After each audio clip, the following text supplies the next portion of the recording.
नमस्कार दोस्तों, आप सभी का स्वागत है एक बार फिर से आपके ही अपने YouTube चैनल पर। आप सभी के लिए बड़ी खबरें लेकर आए हैं। एक एक करके देश दुनिया की तमाम बेहद बड़ी खबरें, महत्वपूर्ण समाचार आप सभी तक पहुंचाएंगे। तो आपसे रिक्वेस्ट है कि वीडियो में बने रहिएगा। अगर आप लोग भी मानते हैं कि इंडिया गठबंधन 24 का चुनाव जीतेगा तो लाइक कीजिएगा वीडियो को। चलिए दोस्तों, पहली बड़ी खबर सामने निकल के आ रही है। जंग रुकवाने का दावा करने वाले अपने सैनिकों को ही नहीं बचा पाए, 8 पूर्व नेवी अफसरों को फांसी पर भड़के हैं लोग। सरकार से पूछ रहे, डंका बज रहा है क्या? जी हां दोस्तों, कतर में 8 भारतीय नौसेना के अधिकारियों को फांसी की सजा दी गई। इसकी जानकारी सामने आते ही भारत में हड़कंप मच गया है। भारत के लोग किसी भी हाल में इन अधिकारियों को बचाने के लिए भारत सरकार से मांग कर रहे हैं, तो वहीं कुछ लोग सवाल पूछ रहे हैं तो कुछ लोग तंज भी कस रहे हैं।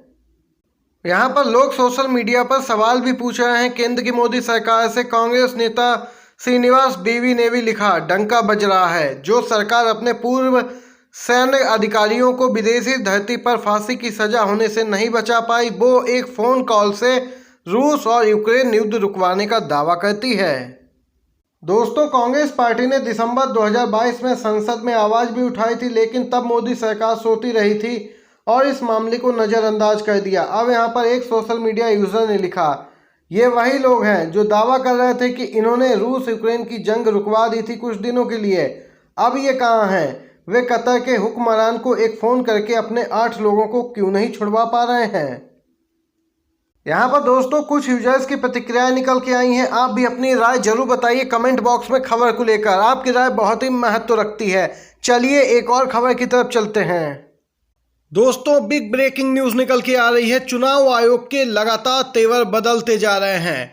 आदर्श आचार संहिता के मामले में लगातार कार्रवाइयां हो रही हैं। बीजेपी नेता हो या फिर कोई भी, इस बार चुनाव आयोग किसी पर भी रहम नहीं खा रहा है। अब चुनाव आयोग ने 5 राज्यों में बीजेपी की विकसित भारत संकल्प यात्रा पर 5 दिसंबर तक के लिए रोक लगा दी है। इस यात्रा से मोदी सरकार अपने 9 वर्ष की उपलब्धियों का ढिंढोरा नौकरशाहों से पिटवाना चाह रही थी। दोस्तों, आप सभी को बताते चलें, इस पूरे मामले को लेकर विपक्षी दलों ने चुनाव आयोग को शिकायत भी की थी, जिसके बाद चुनाव आयोग ने संज्ञान लिया है। और यहाँ पर दोस्तों बीजेपी की भारत संकल्प यात्रा जो आयोजित होने वाली थी उस पर रोक लगा दी गई है। इस समय की अपडेट निकल के आ रही है। बिग ब्रेकिंग न्यूज, आईपीसी कानूनों की जगह लेने वाले विधायकों की ड्राफ्ट को नहीं मिली है मंजूरी। लगा है मोदी सरकार को बड़ा झटका। जी हाँ दोस्तों, केंद्रीय गृह मंत्री अमित शाह ने 3 ड्राफ्ट पेश किए थे, लेकिन इनको संसदीय समिति ने मंजूर नहीं किया है। दरअसल कुछ विपक्षी सांसदों ने मांग की कि उन्हें इन विधेयकों का अध्ययन करने के लिए अभी और समय चाहिए, जिसके बाद ये बैठक में विधेयकों के ड्राफ्ट को मंजूरी नहीं मिल पाई है। दोस्तों, इंडियन पीनल कोड की जगह भारतीय न्याय संहिता, सीआरपीसी की जगह भारतीय नागरिक सुरक्षा संहिता आदि यहाँ पर कानून नए बनने वाले हैं। दोस्तों, जहाँ पर इनको लेकर एक ड्राफ्ट तैयार कराया था केंद्र सरकार ने। गृह मंत्री अमित शाह ने कहा था कि जल्द ही इन्हें पास करा लिया जाएगा, लेकिन ये ड्राफ्ट ही संसदीय समिति से अभी तक नहीं पास हो पाए हैं। यहाँ पर विपक्षी सांसद पी चिदम्बरम, अधीर रंजन चौधरी ने आपत्तियां जताई हैं। बीजेपी के दर्जा प्राप्त राज्य मंत्री हुए बागी, टिकट कटने के बाद निर्दलीय चुनाव मैदान में उतरे। जी हां दोस्तों, मध्य प्रदेश बीजेपी में घमासान जारी है जो थमने का नाम नहीं ले रहा है। मध्य प्रदेश में कई दावेदारों को टिकट न मिलने से उन्होंने पार्टी छोड़ दी। अब उन्हें लगता है कि वह अपने दम पर कुछ अलग करके दिखाएंगे। लगातार पार्टी में इस्तीफे और सदस्यता छोड़ने का दौर चल रहा है। ऐसे में निवाड़ जिले के रहने वाले नंदराम कुशवाहा, जो दर्जा प्राप्त राज्य मंत्री के रूप में बीजेपी में थे, उन्होंने यहां पर बीजेपी पार्टी से इस्तीफा दिया है और निर्दलीय चुनाव लड़ने का ऐलान कर दिया है। देख सकते हैं ये अपडेट निकल के आई। चलिए दोस्तों, एक और खबर आ रही है। राजस्थान में ईडी सक्रिय है, कांग्रेस नेताओं पर कार्रवाई की जा रही है। वहीं दोस्तों इसी क्रम में इंडियन यूथ कांग्रेस ने किया है राजस्थान में ईडी के क्षेत्रीय कार्यालय के बाहर जबरदस्त प्रदर्शन। राजस्थान में भाजपा के चुनावी कार्यालय यानी कि ईडी ऑफिस के बाहर युवा कांग्रेस समेत कांग्रेस कार्यकर्ताओं ने हल्ला बोल दिया। इंडियन यूथ कांग्रेस ने अपने एक्स पर ट्वीट करते हुए लिखा, भाजपा वालों में अगर हिम्मत है तो सामने आकर लड़ें। राजस्थान की तकदीर का फैसला जनता करेगी, जांच एजेंसियां नहीं। जबरदस्त तरीके से प्रदर्शन देखने को मिला है। यहाँ पर दोस्तों ईडी के क्षेत्रीय कार्यालय में राजस्थान से ये अपडेट आई है।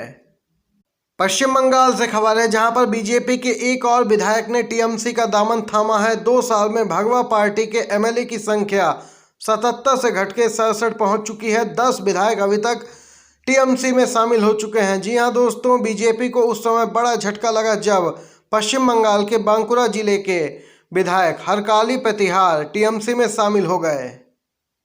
प्रतिहार ने टीएमसी महासचिव अभिषेक बनर्जी की मौजूदगी में पार्टी की सदस्यता ली। साल 2021 में हुए चुनाव के बाद 2 साल में राज्य में बीजेपी विधायकों की संख्या लगातार घट रही है।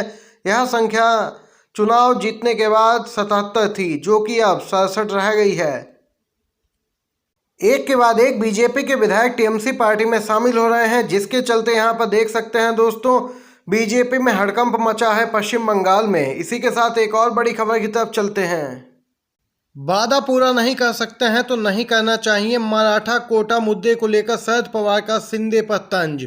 मराठा आरक्षण मुद्दे को लेकर महाराष्ट्र सरकार पर बढ़ते दबाव के बीच एनसीपी प्रमुख शरद पवार ने सीएम एकनाथ शिंदे पर तंज कसते हुए कहा कि यदि वादा पूरा नहीं कर सकते हैं तो उन्हें वादा नहीं करना चाहिए। गौरतलब है, मराठा आरक्षण को लेकर महाराष्ट्र में मांग जोर पकड़ती जा रही है। कई प्रदर्शन आंदोलन हो रहे हैं, लेकिन सरकार है कि अभी तक अपना वादा पूरा नहीं कर पाई है। इस पूरे मुद्दे पर एनसीपी प्रमुख ने सीएम एकनाथ शिंदे पर यह तंज कसा है। दोस्तों एक और खबर की तरफ चलते हैं। छत्तीसगढ़ के मुख्यमंत्री भूपेश बघेल जबरदस्त तरीके से भड़के हैं केंद्र की मोदी सरकार पर। ईडी की कार्रवाई पर भूपेश बघेल का केंद्र सरकार पर निशाना। कहा बीजेपी बौखला गई है और वे राजस्थान में हारेंगे, इसीलिए राजस्थान में ईडी ने कार्रवाई की है।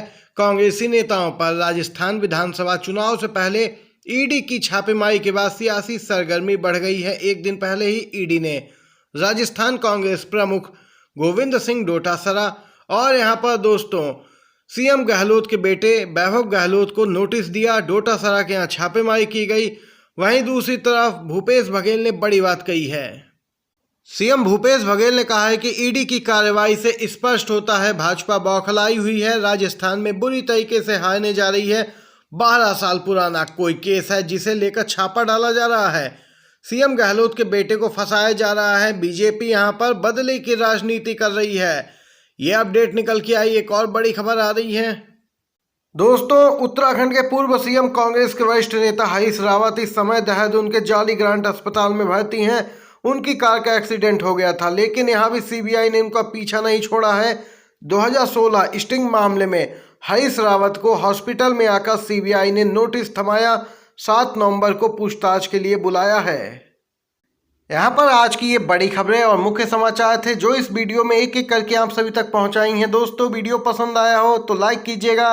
अगर आप चैनल पर नए हैं तो चैनल को सब्सक्राइब करके घंटी के आइकन को जरूर दबाइएगा, जिससे कि बड़ी खबरें आप तक सबसे पहले पहुँचे। वीडियो देखने के लिए आप सभी का बहुत बहुत धन्यवाद। जय हिंद, जय भारत।